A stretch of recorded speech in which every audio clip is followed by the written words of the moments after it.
alipin bilang haliging ulap sa araw at haliging apoy sa gabi sa panahong ito ng panlilinlang at katiwalian na bumabalot sa aming bayan. Ipamalas mo sa amin ang iyong liwanag na nagtataboy sa lahat ng dilim.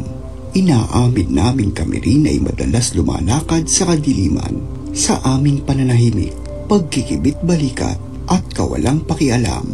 Hinayaan namin lumaganap ang kasinungalingan at umusbong ang katiwalian.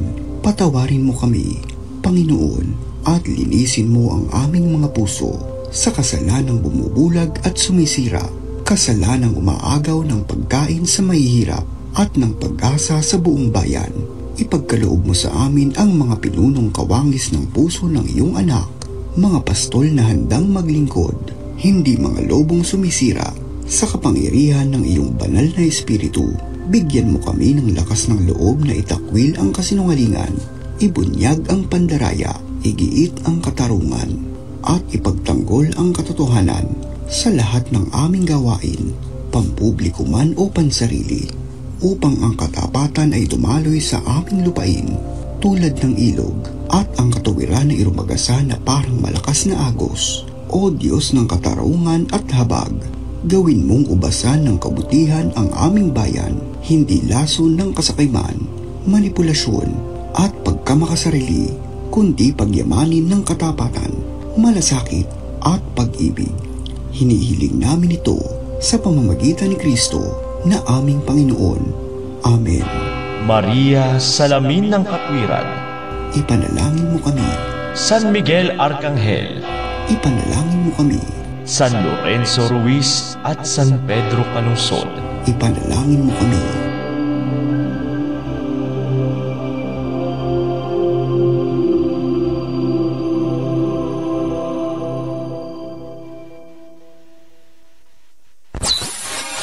Celebrating 56 years of Catholic Broadcasting this Jubilee Year 2025 Pilgrims of Hope. From Mega Manila, Philippines to the World Wide Web. Veritas 846 Kapanali.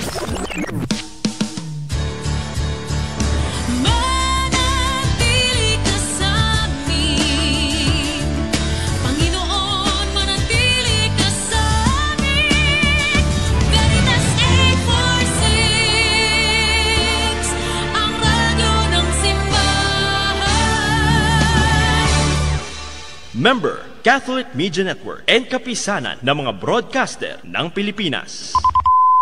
Kapanalig Philippine Standard Time, 4 na minuto makalipas ang 8 ng gabi.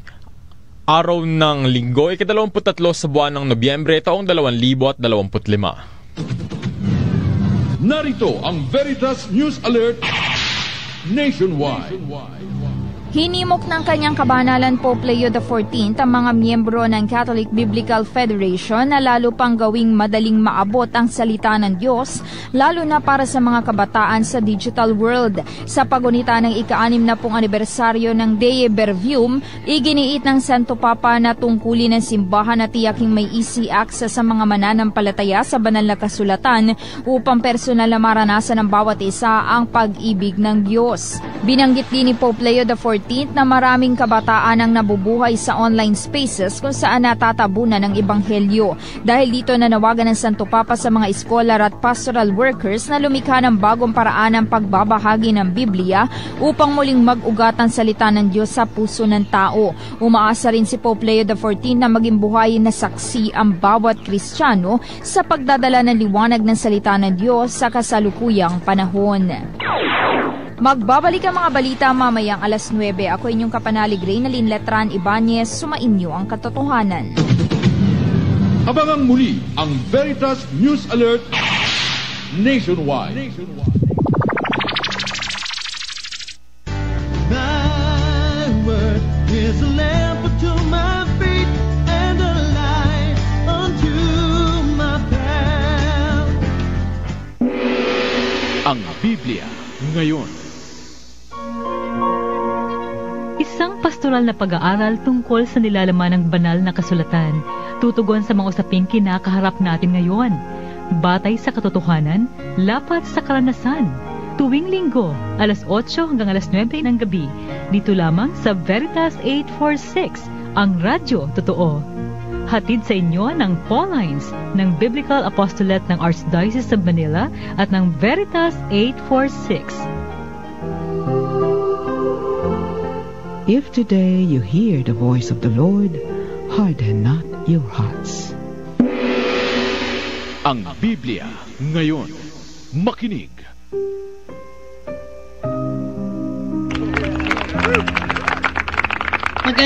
Magandang gabi, kapanalig. Kumusta na po kayo? Ito po si Sister Rose Agtarap ng Daughters of St. Paul at Paulines Multimedia.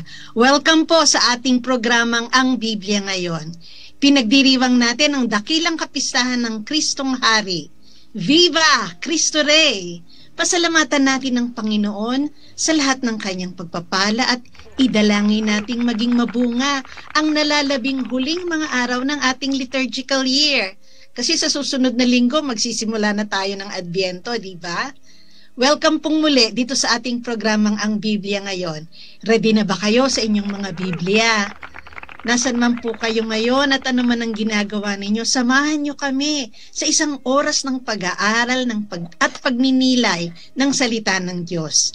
Ang ating episode ngayong gabi ay iWord, kasamang mga kabataan mula sa Arkham Ministry on Biblical Apostolate Youth. At syempre, ang kasama natin lagi, ang Direktor ng Biblical Apostolate ng Archdiocese of Manila, si Reverend Father Adonis Saclolo. Magandang gabi, Father Ado. Magandang gabi, Sister. Magandang gabi, mga kapanalig. Napakaganda sapagkat unti-unti natin na ibabalik yung ika-4 na linggo bilang panahon para pakinggan natin yung sharing, no, ng mga kabataan patungkol sa kanilang pananampalataya. At ngayon nga, kayo na isa sa mga pagkakataon na yan. No? At natapat, no? Talagang iniadya ng Panginoon na ngayon yung huling linggo ng ating kalendaryo liturhiko, ang Linggo ng Kristong Hari, at pasok na tayo sa Adbyento, sa isang linggo, ang ating bagong taon, ang bagong taon ng simbahan. Kaya nga po kami ay nasasabik sapagkat ang mga kabataan na ito ay totoong aktibo, hindi lang sa Ministry on Biblical Apostolate, ngunit marami pa silang ginagawa sa parokya, sa diocese. Kaya nga, anyayahan natin, no? 2 silang narito ngayon. Napapakilala muna natin, ladies first, no? Ang ating talagang masipag, no, na Biblical Apostolate at parish choir, parish youth minister. Siya na lang magpapakilala ng marami niyang ginagawa at kung saan siyang parokya galing. Papakilala natin si Dindin Geloso. Dindin, pakilala ka sa ating mga kapanalig. Yes po. Good evening po. Ako po si Dindin Geloso. My school name is Geraldine Geloso po. Galing po akong Our Lady of Fatima Parish, and yun po, katulad ng pagbanggit ni Father Ado kanina, aktibo po ako sa Ministry on Biblical Apostolate sa Arkham po. And sa amin din pong parokya, isa rin po akong choir, lectors and commentators, and member din po ng Bible Ministry. Yun po. Yon, maraming salamat. Si Dindin, galing siya sa parokya ng Our Lady of Fatima sa Bacood. Papakilala naman natin ang ating kapatid, no, na si JC Moniz o si Raldi Rom. No? JC, pakilala ka, ang parokya mo at kung ano ang mga ministry na kinabibilangan mo maliban sa Biblical Apostolate. Hello po. Marami ako nga po pala si Raldi Rom Moniz Jr. and hindi niyo po ang tawagin yun sa article, December 25 naman ako yun. And ang ministry na kinabibilangan ko po is Ministry of the Altar Servers and Ministry of the Liturgical Music on National Shrine of Our Lady of Guadalupe po. Yon, galing si JC sa Our Lady of Guadalupe. No, sila po yung ating mga makakasama ngayong gabi. Sa atin pong topic, ang topic po natin ngayon, syempre walang iba kundi yung patungkol sa dakilang kapistahan natin ngayon, ang Kristong Hari, no, bilang bagong Adan at anak ni David, no. At ang ating pong teksto, mga kapanalig, ito yung napakinggan na natin kanina sa mga misang dinaluhan natin. Sana buksan nyo pa rin yung inyong Biblia para pagnilayan nating sama-samang muli ngayon. Ito po ay mula sa Ebanghelyo ni San Lucas, chapter 23 verses 35 to 43. No? Luke 23, 35 to 43. At ang katanungan po na pagbabahaginan natin o pagninilayan ay, kung si Kristo ay hari, paano siya naghahari sa iyong buhay? Napakaganda po at napakalalim na tanong. Ipadala niyo po ang inyong reflection, comment, o yung inyong mga sharing sa ating text line sa istasyon 0918-837-4827. O kaya naman sa comment section ng ating Facebook Live. Ngayon po mga kapanalig, meron tayong maiksing palita, no? Mga tunghayan po natin ang Trillion Peso March Movement Press Conference bukas. May press conference po bukas simula 9:00 ng umaga. Live po sa Sky Channel 211, no? Sky Channel 211 at sa Facebook page ng inyong kapanalig na himpilan, Veritas 846. Ilan sa makakasama natin sa pagpupulong ay sina Bishop Colin Bagaporo, siya po ang at si Bishop Robbie Gaa at Bishop Eli Mercado. Ang ating po mga obispo ay tatalakayin ang Trillion March. Tatalakayin sa pagpupulong ang nalalapit na Trillion Peso March sa 30 ng Nobyembre 2025. Kapanalig, tumutok at makinig po tayong lahat. Maraming salamat po. At ngayon po, bago tayo magpatuloy sa ating programa, napakaganda po na anyayahan natin ang presensya ng ating Panginoon upang samahan niya tayo sa inspirasyon niya ng kanyang Espiritu Santo na magkaroon ng liwanag at maunawaan ang mga salitang nais niyang ipagkaloob sa atin bilang kaliwanagan ng ating buhay. Ang pambungad na panalangin po ibibigay sa atin ni Sister Rose.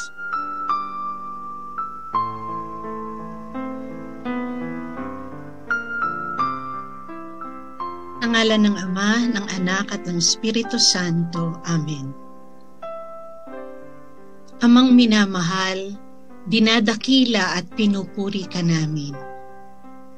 Maraming salamat po sa lahat ng inyong pagpapala. Panginoong Hesukristo, sinasamba ka namin bilang Hari ng Sanlibutan. Pagharian mo ang aming buhay. Itinatalaga namin ang aming sarili na magsikap na maging daluyan ng iyong biyaya at pagpapala para sa lahat. Ipadala mo po ang banal na Espiritu na magbubukas ng aming puso at diwa upang magpasakop sa iyong pag-ibig at gabay. Gabayan niyo po si Father Adonis at ang mga kabataan mula sa Arkham Ministry of Biblical Apostolate na makakasama namin ngayon. At lahat ng kapanalig na kaisa namin. Bendisyonan po ninyo ang apostolado ng Radio Veritas, ng Paulines Multimedia, ng Biblical Apostolate ng Arkham, at lahat kaming natitipon sa programang ito. Inihiling namin ang lahat ng ito sa ngalan ni Kristong aming Panginoon at Hari. Amen. O Jesus, ikaw ang daan, ang katotohanan at ang buhay. Iligtas mo kami. O Maria, Birhen ng katotohanan, ipanalangin mo kami. Sa ngalan ng Ama, ng Anak at ng Espiritu Santo. Amen.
Iba't ibang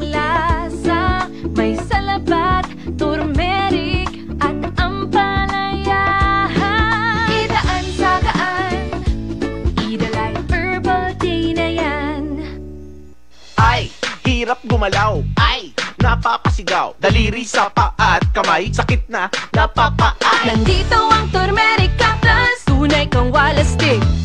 Mahalagang paalala, ang Turmerica Plus ay hindi gamot at hindi dapat gamitin panggamot sa anumang uri ng sakit. Veritas Patrol! Mensahe ni Cardinal David at kaganapan ngayon sa idinaraos na pagtitipon sa EDSA Shrine kaugnay sa pagdiriwang ng Christ the King 2025. Pag-uulat mula kay Jeremiah Figarola. Yes, maraming salamat. Isinulong nga ni Caloocan Bishop Pablo Persilio Cardinal David ang paghibaka para sa dignidad ng bawat Pilipino matapos ang sunod-sunod na krisis at matinding suliranin ng katiwalian na kinakaharap ng bansa. Giit ni ang Kardinal ang magkakasabay na lindol, bagyo, sunog, pagbaha at ang suliranin ng korupsyon sa pamahalaan ay nagpapabigat sa kalagayan ng mga dukha at nasa pinakalaylayan ng lipunan sa harap ng kaparehong kaguluhan. Hinimok niya ang taong bayan na humugot ng pag-asa at liwanag sa pagdiriwang ng kapistahan ni Kristong Hari. Binigyan din ni Cardinal David na walang likas na masamang tao at ang tunay na pananampalataya ay hindi maiihiwalay sa pag-ibig at paggalang sa kapwa. Aniya, ang pinakamalalang uri ng paglapastangan sa Panginoon ay ang paglapastangan sa dignidad ng kapwa, higit na sa mga pinakanangangailangan.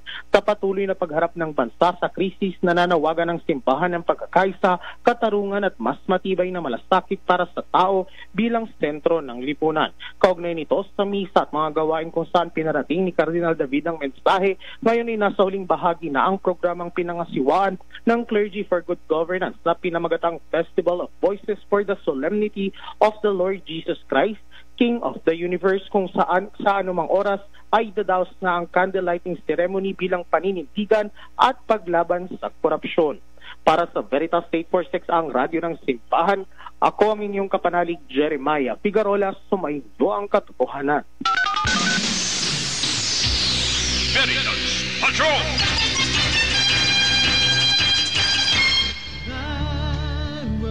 Is a lamp unto my feet and a light unto my path. Ang Biblia ngayon. Makinig. If today you hear the voice of the Lord, harden not your hearts.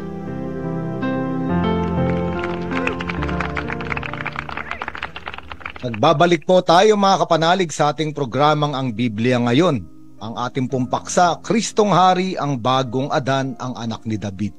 At ito po ay pagbabahaginan natin, pagninilayan natin at papakinggan natin ang pagbabahagi ng pananampalataya ng ating mga kabataan. Kung si Kristo ay hari, paano ba siya naghahari sa iyong buhay? At inaanyayahan ka rin kapanalig na ipadala ang iyong karanasan o pagbabahagi sa ating text line 0918-837-4827 o kaya naman sa comment section ng ating Facebook Live. Ngunit bago yan mga kapanalig, balikan muna natin yung paksang tinalakay natin nung isang linggo upang maalaala rin natin yung mensahe sa atin ng Panginoon. Ang pagbabalik dinig po ay bibigay sa atin ni Sister Rose. Balik dinig sa nakaraang katotohanan.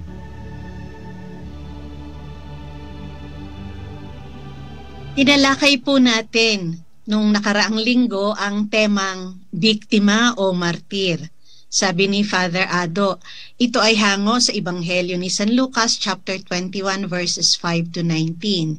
Bilang pagninilay, tinanong niya tayo, ang martir ay saksi. Sa gitna ng magulong daigdig, paano ka nagpapatotoo sa katapatan at pag-ibig ng Diyos? Ipinaliwanag niya ang ibig sabihin ng martir. Ang salitang Griego na martir ay nangangahulugang saksi. Sa mga gawa ng mga apostol, inatasan ni Jesus ang kanyang mga disipulo. Tatanggap kayo ng kapangyarihan pagdating ng Espiritu Santo at kayo ay magiging mga saksi ko sa Jerusalem, sa buong Judea at Samaria at hanggang sa dulo ng daigdig. Ang pagiging martir kung gayon ay hindi lamang tungkol sa pagkamatay para kay Kristo, kundi tungkol sa pamumuhay araw-araw bilang patotoo sa Kanya. Hinahamon tayo ng Ebanghelyo ni Lucas na tiyaking nakaturo kay Jesus ang ating buhay. Tapos sabi ni Father Ado, may 3 kulay yung martyrdom. Pulang martir ang pinakakilalang anyo, yung pagbubuhos ng dugo para kay Kristo. Tumutukoy ito sa mga taong namatay ng marahas para sa pananampalataya. Yun namang white martyrdom ay pagtitiis ng pagdurusa at pag-uusig imbis na ipagkait ang pananampalataya kay Kristo. Nangangahulugan ito na iwanan yung mga makamundong attachments, kaaliwan, kasiyahan, upang ganap na sundin ng Diyos. Meron namang tinatawag na berde o asul na pagkamartir, kaakibat ng matinding penitensya, pag-aayuno at paggawa para sa kapakanan ng Diyos.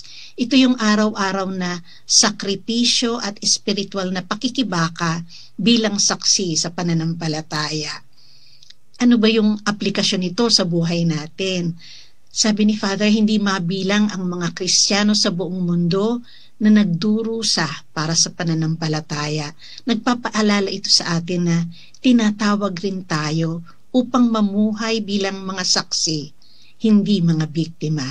Ang pagiging martir ay ang pagpayag na ipahayag ang katotohanan ng Ebanghelyo, pagtitiyaga sa mga pagsubok at pagtitiwala sa pangako ng Diyos. Ang tanong, magiging biktima ba tayo ng mga pangyayari o mapuputungan ba tayo ng korona bilang mga martir? Ayan po, kung gusto ninyong marinig ang kabuuan ng very inspiring episode nung nakaraang linggo, available ito sa Facebook pages ng DZRV846 Veritas, sa Paulines Multimedia PH, at sa Arca Ministry on Biblical Apostolate. Ngayon naman po, tatalakayin natin ang ating paksa, Kristong Hari, ang Bagong Adan, ang anak ni David, kasama ang mga kabataan mula sa Arkham Ministry on Biblical Apostolate. Father Ado. Maraming salamat, Sister Rose, sa pagbabalik dinig. Mga kapatid, pupunta muna tayo sa salitang ating pinagninilayan. Bakit ba tinatawag na ang Kristong Hari ay Bagong Adan at anak ni David? At makikita natin ito sa pagbasa sa Ebanghelyo, kaugnay yung unang pagbasa at yung ikalawang pagbasa, no? Kasi kakaiba ang Kristong Hari ngayong taon na ito, lalo na sa Year C, kapag galing kay San Lucas, makikita natin ang Kristong Hari ay hindi isang Kristong nakaupo sa trono, kung hindi isang Kristong Hari na nakapako sa krus, no? At makikita natin sa huling bahagi, yung isang magnanakaw na nakilala yung kanyang kamalian at kasalanan, sabi niya sa Panginoong Yesus, alalahanin mo ako pag naghahari ka na. No? Ngayon, ang konsepto ng paghahari o kaharian ay isang lugar na matibay, no? May tore, palasyo, may trono, may mga kawal, no? Tanyag, magandang kaharian. Ito ang konsepto ng kaharian sa mata ng tao. Ngunit tayo lahat ay magtataka, bakit ang paghahari ng ating Panginoong Hesukristo ay nasa krus? Isang Diyos na naging tao, hubad, sugatan, naghihingalo, at nawalan ng buhay. No? At bakit ito kaya ang paghaharing pinili ng Diyos? Sapagkat na makikita natin sa sagot ng ating Panginoong Hesukristo na ang kaharian niya ay hindi kaharian na hinihintay ng tao. Ang kaharian niya na nais ibigay sa atin ay ang paraiso. 'Di ba? Tandaan natin mga kapanalig, kung maalala natin, 'di ba? Ang sagot niya ron sa magnanakaw, ngayon din isasama kita sa paraiso. Ngayon, kung babalikan natin yung salitang paraiso, napakahalaga nito sa ating ebanghelyo ngayon, sapagkat alam natin sa aklat ng Henesis, nung nilikha ng Diyos ang lahat, lumikha siya ng hardin. At sa hardin, doon niya inilagay yung mga unang nilikhang tao. At ang paraiso ay larawan ng sinaunang napakagandang kalagayan ng tao. Noong ang tao ay walang kasalanan, noong ang tao ay malalim at tuloy-tuloy, maaari nating sabihin ang kaugnayan sa Diyos, hindi napuputol. Ayun ang paraiso. Ngunit alam din natin sa Genesis chapter 3, mga kapanalig, na ang tao sa kasamaang palad ay bumagsak sa kasalanan sa pandiling lang ng dyablo, yung sinaunang ahas. At makikita natin doon na ang mga tao ay nawala sa paraiso. Sila ay inilabas sa paraiso. Bakit? Dahil sa kasalanan. At alam natin na sa aklat ng Henesis, ang kasalanan ay may konsekwensya. At ito ang kamatayan. Di ba? Maalala natin, sabi ng Diyos, wag ninyong kainin ang bunga sa punong iyan sa gitna ng hardin sapagkat kayo ay mamamatay. At alam natin, kinain ni Adan at ni Eva yung bunga, hindi sila namatay na pisikal, ngunit mayroong namatay. Ang tawag ng iba ay kamatayang spiritual o spiritual death. Ngunit mas malinaw na maaari nating sabihin, ang totoong kamatayan ay yung namatay ang relasyon sa Diyos. Sapagkat ang kasalanan ay palaging pinuputol ang relasyon ng Diyos sa tao. Kaya nga, kasalanan na nagdadala ng kamatayan. No? Maaring ang tao ay pisikal na buhay, ngunit patay sa espiritu. No? At ito yung kalagayan ng tao. Kaya kailangan ni Jesus na maghari. At ang kanyang paghahari ay para dalin muli sa sinaunang maari nating sabihin kalikasan ng tao o sa sinaunang plano ng Diyos na tayong lahat ay bumalik sa paraiso. Sa isang buhay na walang kasalanan at isang buhay na malapit ang ugnayan sa Diyos. Ito ang paraiso. Kaya kailangan magtagumpay ng ating Panginoong Jesucristo bilang hari sa kanyang mga kaaway. At sabi sa sulat ni San Pablo, ang huling kaaway na gagapiin ng ating Panginoong Jesucristo ay ang kamatayan. Kaya nga si Jesucristo bilang hari ay namatay sa krus para gapiin ang kamatayan na dulot ng kasalanan.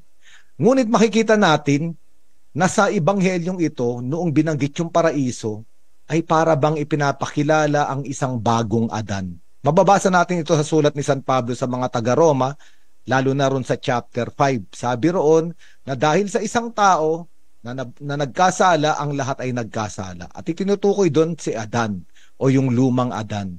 Ngunit dahil din sa isang tao na sumunod, ibinigay yung kanyang buhay sa pagpasok sa kalooban ng kanyang ama, lahat ay naligtas. Lahat ay tumanggap ng biyaya at ito ang bagong Adan. Kaya si Jesucristo ang bagong Adan na naghahari upang ibalik tayo sa paraiso. Ngayon, bakit naman siya ay tinawag na anak ni David? Ito naman yung unang pagbasa. Yung unang pagbasa sa ikalawang aklat ni Samuel, narinig natin doon na si David ay hinirang ng hari. At sa mga Israelita, si David yung hari na pinagtagumpay ang bayang Israel sa lahat ng kaaway. Nilupig nila ang lahat ng mga kaaway. Kaya lumaki yung kanilang kaharian at naging napakatibay na kaharian. Sila ay umunlad. No? Kaya nga, sa mga Israelita, ang Mesiyas, yung tagapagligtas na darating, ay anak ni David. Galing sa angkan ni David. Kaya maaalala natin mga kapanalig, di ba? Halimbawa sa Jericho, nung dumadaan si Jesucristo, anong sigaw ng mga bulag? Jesus, anak ni David, mahabag ka sa amin. At paulit-ulit nating naririnig sa bagong tipan sa mga ebanghelyo na ang tawag ng mga tao kay Jesus bilang Mesiyas o Kristo ay anak ni David. Ngunit merong hindi maunawaan ng mga Israelita. Sapagkat para sa kanila, ang Mesiyas, ang Kristo na magliligtas ay anak ni David ay isang taong huhugot ng espada at papahirapan yung kanilang mga kaaway. Ang konkretong larawan ay yung Imperyo Romano. Ngunit sila ay na-disappoint, parang nabigo sila. Kasi yung haring hinihintay nila ay hindi nila makita kay Jesucristo sapagkat si Jesucristo ay hindi lumaban katulad ni David.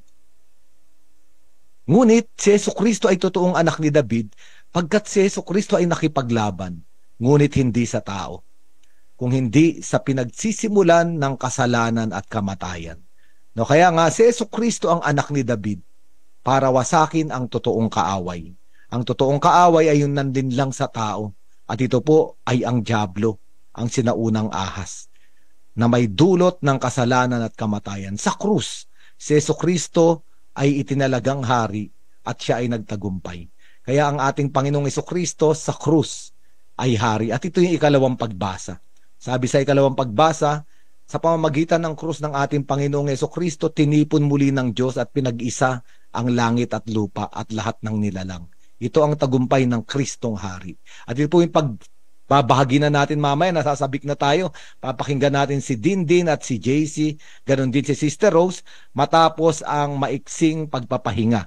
Kung meron po kayong sharing sa ating katanungan, kung si Kristo ay hari, paano siya naghahari sa iyong buhay? Padala mo po ang iyong sharing kapanalig sa ating text line sa istasyon 837-4827 o kaya naman sa comment section ng ating Facebook Live.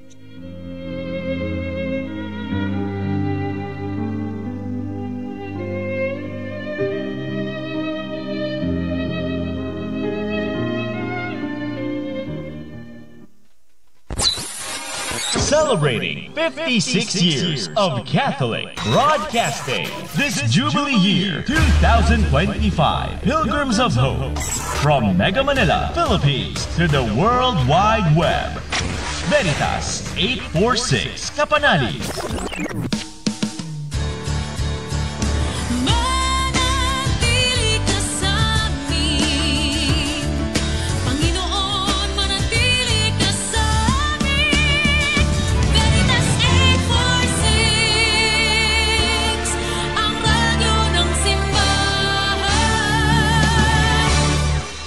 Member, Catholic Media Network and kapisanan ng mga broadcaster ng Pilipinas. Kapanalig Philippine Standard Time, 32 minuto makalipas ang 8:08 ng gabi. Thy word is a lamp unto my feet and a light unto my path. Ang Biblia ngayon. Makinig. If today you hear the voice of the Lord, harden not your hearts.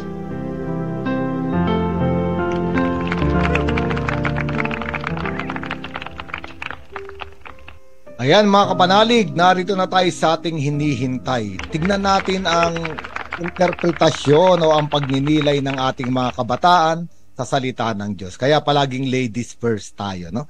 Kaya nga ang tatawagin po natin ngayon ay ang ating masugid, no, na Biblical Apostolate Youth sa Fatima Bacood, si Dindin. O Dindin, kung si Kristo ay hari, paano ba siya naghahari sa iyong buhay? Hello po, magandang gabi po ulit. So, kung si Kristo ang hari, paano siya naghahari sa aking buhay? Si Kristo ay aking hari at tagapagligtas. Siya ang aking pag-asa at nagbibigay buhay. So, sa pang-araw-araw na pamumuhay ko po, lagi ko pong inaalala na mayroong Diyos na mapagmahal at laging nakasubaybay sa akin. So, katulad lang po ng paggising natin sa umaga, paggising ko sa umaga, mahalagang ipagpasalamat sa Diyos dahil sa panibagong pag-asa. Yung pag-asa po na patuloy kang magbabalik loob at mananalig sa Kanya. So may mga instances po talaga na nawawala ako sa direksyon, pero andyan si Lord para paalalahanan ako. Then ayun nga po, hindi talaga mawawala yung mga tukso na yan, yung panunukso ng demonyo. Kapag nakakaranas po ako niyan, lagi po akong humihiling kay Lord na bigyan mo po ako ng signs, Lord, kung ano yung mas makakabuting gawin upang, ayun po, hindi po ako mahulog ng tuluyan sa kasalanan. At syempre, susunod po ako sa kanyang kalooban. Dahil, ayun nga po, siya po ang aking hari at mahal ko siya. At ngayon po, nandito pa rin ako, patuloy na nananalig at naglilingkod sa kanya sa pamamagitan ng aking sarili at yung mga biyaya pong ipinagkaloob na sa akin. At ayun din po yung naging bunga ng paghahari ni Kristo sa buhay ko, patuloy po ako naglilingkod sa kanya. So, maganda rin po yung ating mabuting balita ngayong linggo. Makikita natin kung gaano talaga tayo kamahal ng Diyos sa kabila po ng ating mga pagkakasala at pagkukulang sa Kanya. Ito yung pag-ibig na sinasabi natin dakila at walang katumbas. So ngayon po, kapistahan din ng Kristong Hari ng Sanlibutan. Hindi lang dapat natin ngayon ito ipinagdiriwang or inaalala, kundi dapat araw-araw po natin siyang inaalala na si Kristo po ay ang ating hari at ang Diyos ng pag-ibig at siya po yung nag-iisang Diyos ng sanlibutan. Salamat po. Yon, napakaganda ng pagbabahagi ni Dindin, no? Mamaya po babalikan natin siya sa kanyang mga huli pang pagninilay. Ngayon po, pakinggan naman natin si JC o si Raldero Mones sa kanyang pagninilay sa ating katanungan. Kung si Kristo ay hari, paano siya naghahari sa iyong buhay, JC? Paki-unmute. Hello po, magandang gabi po mga kapatanlig at Father. Kung si Kristo ay hari, paano siya naghahari sa aking buhay? Unang-una, si Kristo siya po ay nagpapatawad sa akin at palagi, at kahit ako'y makasalanan at hindi alam kung anong ginagawa ko, ay isa siyang hari na lumalapit sa akin, hindi tayong lumalapit. Isa siyang hari na kahit anong gawin mo, pantay pa rin ang tingin sa'yo, na kahit anong buhay na tahakin mo or puntahan mo is ang hari nandyan pa rin sa kaharian niya. Kung kaya napakaganda lang ng sinabi dun sa may verse 40, verse 41, verse 40 and 41, parang ito po sinabi na hindi ka matakot sa Diyos, tapos parang pareho din tayo niya na dalawa tayo makasalanan, ngunit siya ay inosente. Tayo sa buhay natin, si Jesus ay hari. Minsan nakakalimutan natin ay kasalanan natin ulit. At minsan ay hindi na natin alam ang ginagawa natin sapagkat ang inuuna na lang natin ang kasalanan natin, na minsan nananakaw na natin ang moment natin with Christ. For now, lang po yung naisip ko na kung si Kristo ay hari, paano siya maghahari sa akin? Yon, napakaganda ng sinasabi ng ating kapatid, no, na si JC. Sabi niya, katulad ng magnanakaw, tayo rin, no? Para tayo rin yung nakikita natin yung ating sarili sa kabila ng ating mga kahinaan at kasalanan, ngunit binigyan ng pagkakataon ng Panginoon, no? Tinanggap niya sa kanyang paghahari, at alam natin yung paghahari ay hindi lang yung paghahari sa sukatan ng mundo, kundi paraiso, no? Pagbabalik sa relasyon at ugnayan sa Diyos. Ngayon pakinggan natin si Sister Rose, no, sa kanyang sharing para sa ating ebanghelyo ngayon, no? Kung si Kristo ay hari, paano siya naghahari sa iyong buhay? Sister Rose? Mahirap sagutin, Father. Paano nga ba siya naghahari sa akin? Yung pagninilay ko po sa ebanghelyo ngayon, una muna, no? Kasi sabi mo nga kanina na kakaiba yung Kristong hari sa taon ka, year C. Kasi si Kristo ay wala sa trono, kundi nakapako sa krus.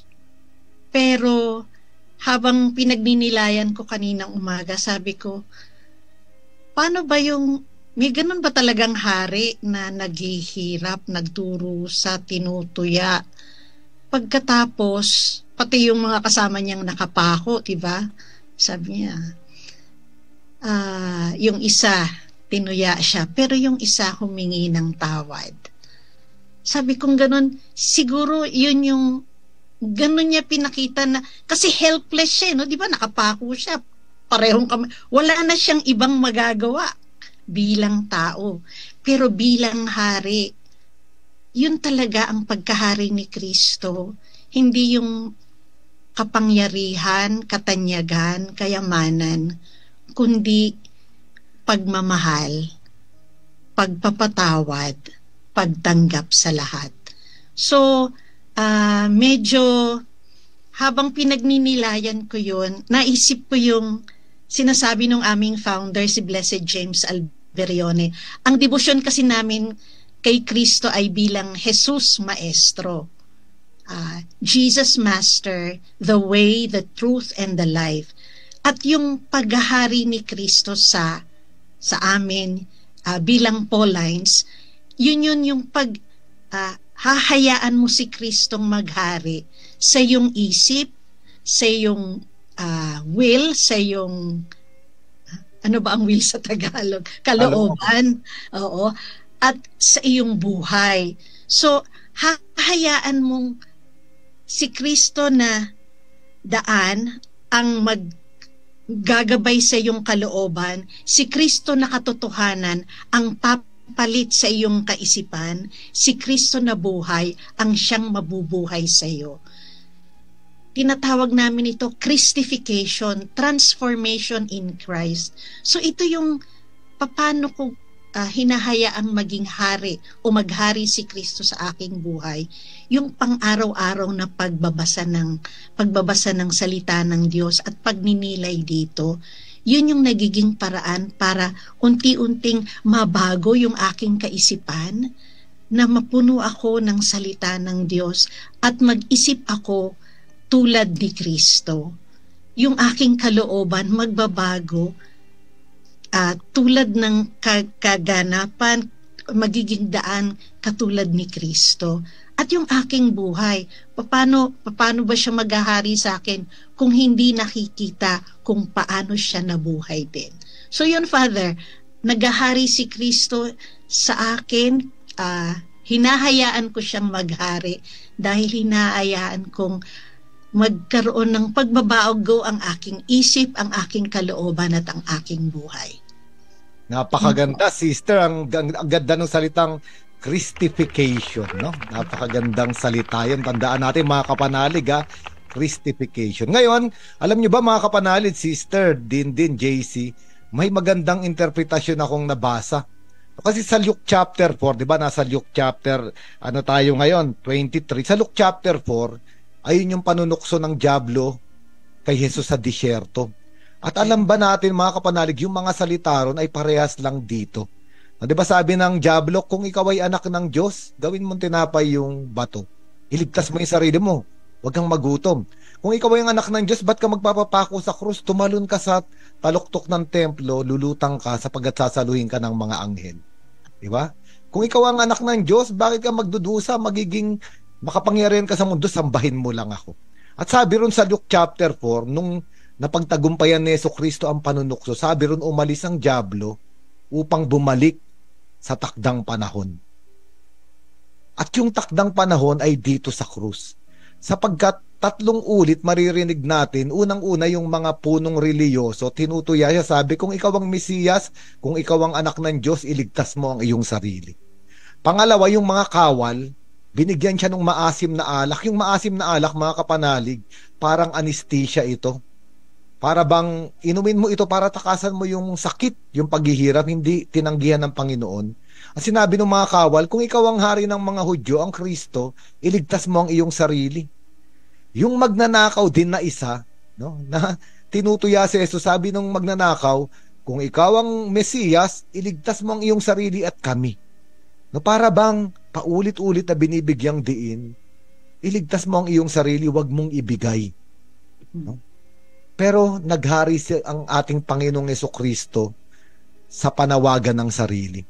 Sapagkat sabi nga nung mga nagbahagi ni Din, ni Sister sa ni JC, naghari yung kanyang pag-ibig. No? At ito yung pagninilayan natin sa mga huling salita ni Din, ni JC at ni Sister Rose mamaya. No? Yung paghahari ng pag-ibig ni Kristo sa krus. No? Kaya mga kapanalig, kayo rin, si Kristo, kung si Kristo ang hari, paano ba siya naghahari sa inyong buhay? No, ipadala nyo ang inyong sharing, comment, no, sa ating text line 0918-837-4827 o sa comment section ng ating Facebook Live. Break time na! Kumain ng tama, mag-exercise at mag-Ampalaya Plus. Clinically tested, ang Ampalaya Plus ay tumutulong sa pag-control ng blood sugar. Ang Ampalaya Plus ay may inam sa mga diabetiko at pre-diabetics. Kaya mag-Ampalaya Plus araw-araw. Mahalagang paalala, ang Ampalaya Plus ay hindi gamot at di maaaring gamitin paggamot sa anumang uri ng sakit. Alagaan ng kidneys, uminom ng 8 basong tubig. Renalin, Renalin, Renalin, araw-araw. Mahalagang paalala, ang Renalin ay hindi gamot at hindi dapat gamiting panggamot sa anumang uri ng sakit. Ipagpundi ang Kristong Hari. Ang kapistahan ng Dakilang Kristong Hari, ipinagdiriwang ng buong simbahang Katolika. Ang kapistahan ng Dakilang Kristong Hari, ngayong linggo na si Jesus ang simula at katapusan ng lahat, ang Alpha at Omega. Dito na rin nagtatapos ang liturgical calendar ng simbahang Katolika. Sabay sa pagdiriwang na ito ang pag-aalay ng ating mga sarili sa kamahal-mahalang puso ni Jesus para sa paghihilom ng ating bayan at pagpapanibago ng ating buhay. buhay. Ang pagdiriwang ng kapistahang ito ay isa sa mga paraan upang maging mas personal ang ating relasyon sa Panginoong Hesukristo. Bagamat siya'y hari ng mga hari, ng buong kalangitan at ng sangkatauhan, siya rin ay ating kaibigan, kapatid, karamay at kapanalig. Ang kapistahan ng dakilang Kristong Hari. Kristong Hari, purihin ka. Thy word is a lamp unto my feet and a light unto my path. Ang Biblia ngayon. Makinig. If today you hear the voice of the Lord, harden not your hearts.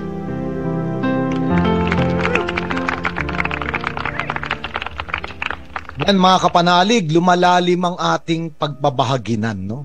Kaugnay dito sa pinag-uusapan natin na para bang tinutokso na naman si Jesucristo ng diablo, iligtas mo ang iyong sarili. Kung maalala natin mga kapanalig, di ba sabi ng ating Panginoong Jesucristo, habang inililigtas mo ang iyong sarili, lalong mawawala ito. Habang inililigtas mo ang iyong buhay, lalong mawawala ang buhay. Ngunit kapag nawawala ang iyong buhay, iniaalay mo, doon ka magkakaroon ng buhay. At napakaganda ng ginawa ng ating Panginoong Jesucristo. Kung titignan natin mga kapanalig, di ba, sa panahon natin ngayon, bakit ba magulo ang mundo? Bakit ba magulo ang Pilipinas? No? Kasi nga, wala pang ganitong uri ng pag-ibig ang tao. Yung uri ng pag-ibig na mamatay ka sa sarili mo para mabuhay ang iba. Yung mga korupsyon na nangyayari, kaya nga meron na naman tayong trillion peso march. No? Kasi bandang huli ang problema ay yung puso ng tao. Na gusto ko ay iligtas ko ang buhay ko. Pasarapin ko at paligayahin ko ang buhay ko. At nabubulag ang tao, kaya nga malaki ang epekto sa ating mundo. Kaya nga, napakaganda ng pagdiriwang natin ngayon. Kung si Kristo sana ang maghahari sa atin, siguro napakaliit ng problema ng ating bayan. Napakaliit ng problema ng mundo. No? Kaya nga, papakinggan natin yung mga huling salita ni Dindin, ni JC at ni Sister Rose. So yeah, Dindin, ano yung pa yung mga huling salita mo para sa ating mga kapanalig at mapakinggan nila yung mga huling pagninilay na nais mong ibahagi. So, ayun po, napakaganda po talaga ng ating mabuting balita ngayon, lalo ayun po, nahimay din po ulit ni Father Ado yung pagmamahal ni Kristo sa atin. So, ayun po, inaanyayahan ko po yung mga kabataan, kapwa kabataan na maglingkod po sa simbahan. At ayun po, napakasarap pong pag-aralan ng mabuting balita ng ating Panginoon. Lalo po sa ginagawa namin ngayon na kahit ako po, nag-enjoy po ako na pag-aralin talaga kasi sobrang akala mo salita lang siya, pero kapag pinag-aralan mo ng mabuti, kapag hinimay mo siya ng mabuti, nasa sa puso mo siya, nagiging situational sa atin siya. So ayun po, maraming salamat po sa pag-invite sa amin at ayun po, napakaganda po na ating gawain at maganda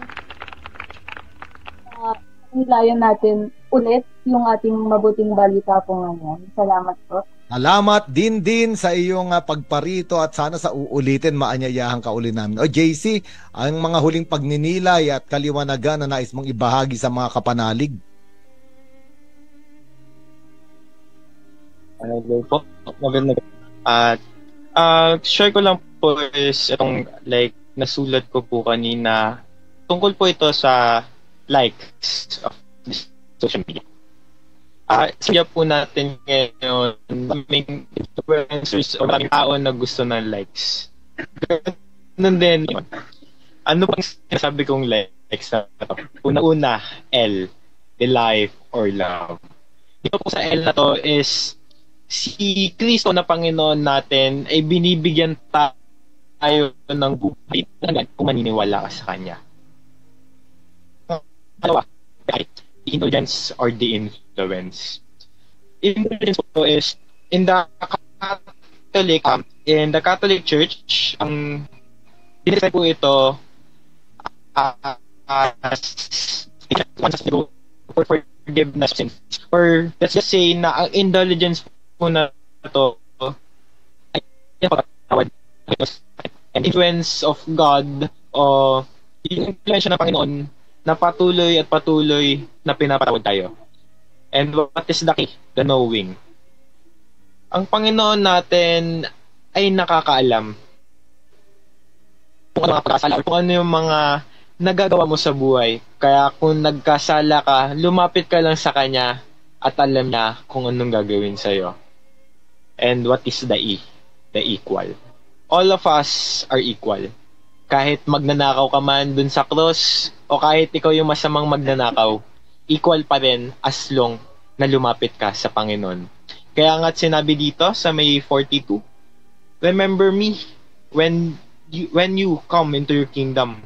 And Jesus answered him, truly I tell you, today you will be with me in the paradise.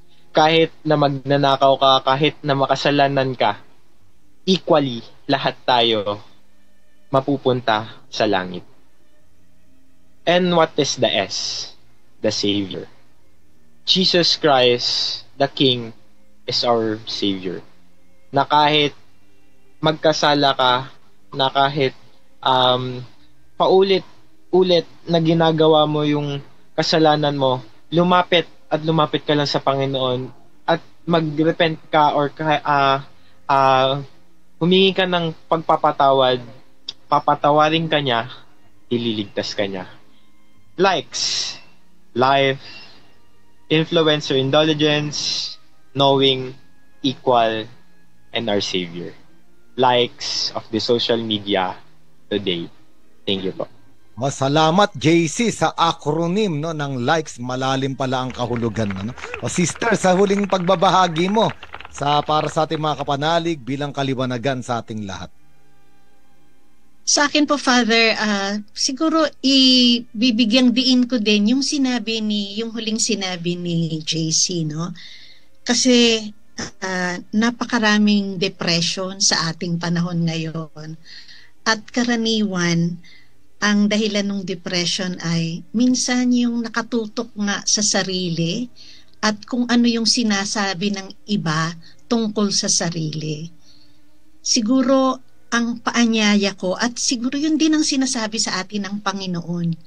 Huwag natin masyadong bigyan ng pansin kung anong sinasabi ng iba. Puntahan natin siya. Puntahan natin ang Panginoon at hingin natin sa Kanya. Tanungin natin siya, ano ba ang nakikita mo sa akin? Ano ba ako para sa iyo? Kasi yung magbibigay ng tunay na identity sa atin, isa lang, ang Panginoon lang.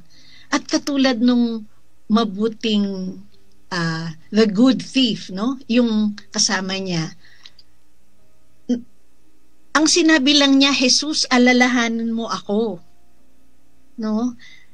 At sinabi sa kanya ng Panginoon, sinasabi ko sa iyo, ngayon din, isasama kita sa paraiso.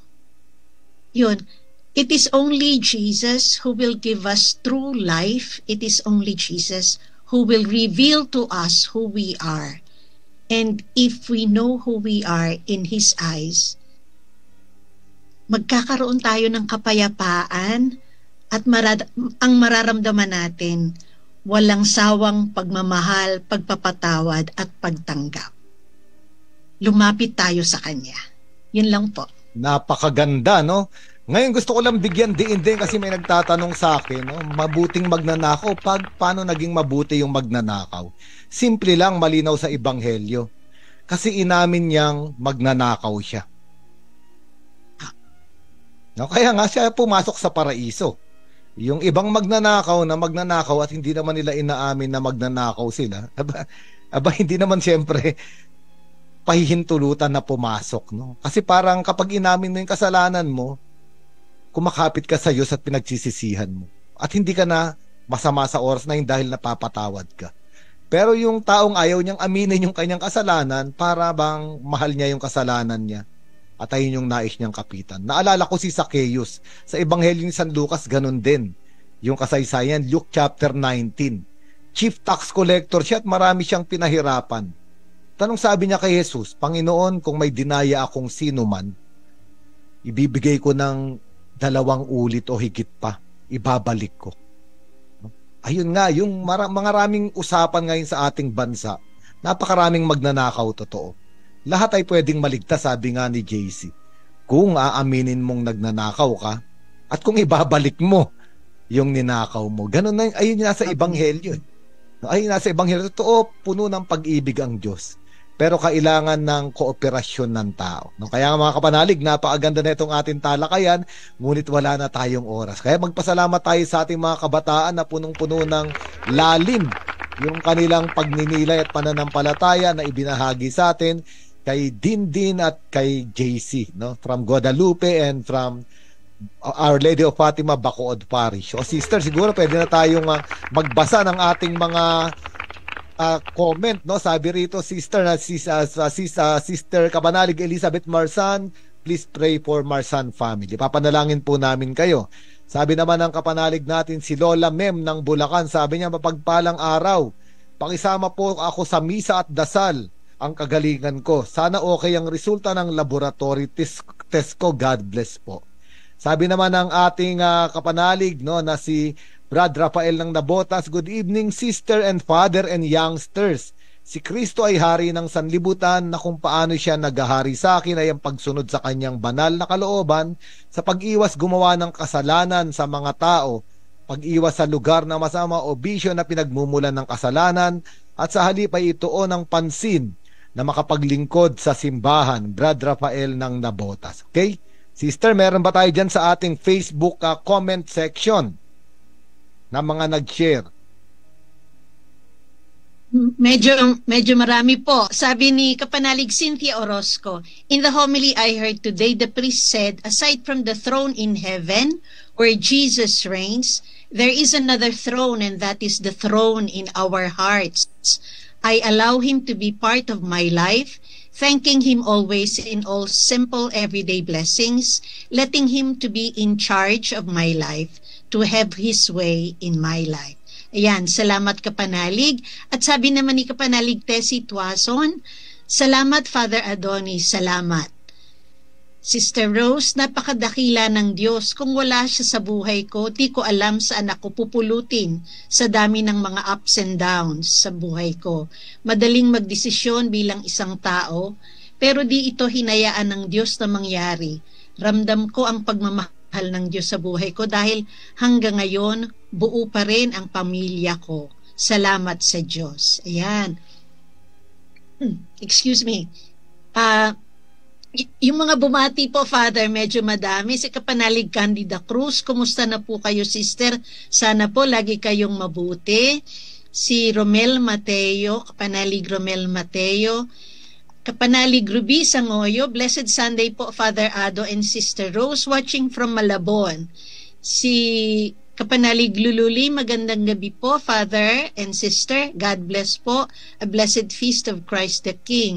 Ang iba pong mga bumate, si Kapanalig Marie Grace Vibora, Joy Martinez Dueñas, Reynato Bical, Medi de la Rosa from Orani, Bataan, Mary Ann Canones, Baby Rose Macalino, Michelle Diaz, Larry Pinili, Candida Cruz, Ofelia Nerona from Imus, Cavite, Vince Salamero, Evelyn Paule, sabi niya, pakibati po kami, Kapili family from Manugit, Tondo, Manila, at si Kapanalig Ellen Kahayon. Meron pa po sigurong ibang nagpahabol, kaya lang wala na po tayong oras. So, yes, maraming salamat, Father tayo, Ado. sister. Sige po. Okay. Salamat, Father Ado, at salamat Dindin at JC. Siguradong maraming na-inspire sa inyong sharing, di ba? Marami salamat sa ating mga faithful followers at mga kapanalig, nagpadala ng pagbati, comments at tanong, at nakiisa sa atin ngayong gabi. Sama po tayo uli ha sa susunod na linggo. Sa ngalan ng co-pilot natin sa studio ng Veritas 846, si John Gutierrez na ating PA, at Edgar Bernardo sa technical side. Ito po si Sister Rose ng Daughters of St. Paul. Nagpapasalamat sa inyong lahat sa pagsama ngayong gabi. Pasalamatan natin ang Panginoon at hingin natin ang kanyang pagpapala hingin natin ng bendisyon mula kay Father. Sumainyo ang Panginoon. At sumainyo Palain rin. kayong lahat, gayon din ang inyong mga pinakamamahal sa buhay ng ating makapangyarihang Diyos, Ama at Anak at Espiritu Santo. Amen. Umayo kayo, taglay ang pag-ibig ng Kristong Hari. Salamat sa Diyos. Sumainyo ang katotohanan. Celebrating 56 years of Catholic Broadcasting this Jubilee Year 2000.